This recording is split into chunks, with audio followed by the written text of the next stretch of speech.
തുടർച്ചയായി പെയ്യുന്ന ശക്തമായ മഴയിൽ നിർധന കുടുംബം താമസിച്ചിരുന്ന വീട് തകർന്നു.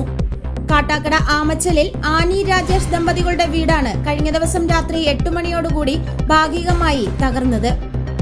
ആനിയും രാജേഷും 2 കുട്ടികളും അപകട സമയത്ത് വീടിന്റെ മറ്റൊരു ഭാഗത്തായതിനാൽ വലിയൊരു ദുരന്തമാണ് ഒഴിവായത്.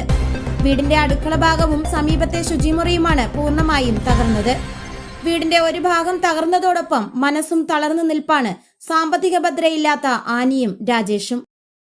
ഇന്നലെ ഒരു രാത്രി 7:30-7:45 സംഭവം. അത് നേരത്തെ ചെറിയ ശബ്ദമൊക്കെ ഉണ്ടായിരുന്നു. അപ്പോൾ എന്താണെന്നുള്ള കാര്യം ഞങ്ങൾക്ക് വ്യക്തമായിട്ടില്ലായിരുന്നു. പിന്നീട് ഞാനും അമ്മയുണ്ടായിരുന്നു. അമ്മ അടുക്കളയിലായിരുന്നു. ഞങ്ങൾ പിന്നെ വലിയൊരു ശബ്ദം കേട്ട് ഞങ്ങൾ ഓടിപ്പോയി നോക്കിയപ്പോഴേക്കും മുകളിൽ നിന്നുള്ള ഷീറ്റ്, ബാക്ക് സൈഡിലുള്ള ഷീറ്റ്, ചുമരെല്ലാം കൂടെ ഇങ്ങനെ മറിഞ്ഞു വരെയായിരുന്നു. ഞങ്ങൾ വേഗം ഓടി വെളിയിൽ ഇറങ്ങി നിന്നു.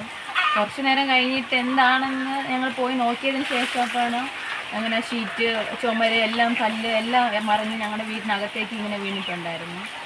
ഒരു 7:45 ആയ ആ സമയം, രാത്രിയായിരുന്നു. നല്ല മഴയൊക്കെ ഉണ്ടായിരുന്ന സമയത്തായിരുന്നു. മഴയായിരുന്നു. ആ മഴ സമയത്താണ് ഇങ്ങനെ ഈ വീടിൻ്റെ ഒരു ഭാഗം ഇടിഞ്ഞു വീണത്. രാത്രി ശബ്ദം കേട്ട് ഇങ്ങനെ മോള് എന്താണെന്ന് നോക്കിയപ്പോഴത്തേക്കുമാണ് ഈ വീടിൻ്റെ ഭാഗം അങ്ങനെ മറിഞ്ഞ് പോയിക്കൊണ്ടിരിക്കുന്നു. പെട്ടെന്ന് അവളെ അമ്മയും വിളിച്ച് പെട്ടെന്ന് ഓടി പുറത്ത് വന്ന് അതിനുശേഷമാണ് ഇങ്ങനെ പിന്നീട് പോയി നോക്കിയപ്പോഴാണ് ഈ വീടിൻ്റെ ഭാഗം അത്രയും വീണതാണ് എന്ന് കണ്ടത്. പിന്നെ ഉടൻ തന്നെ ഞങ്ങളെയൊക്കെ വിളിച്ച് അറിയിച്ചതാണ്.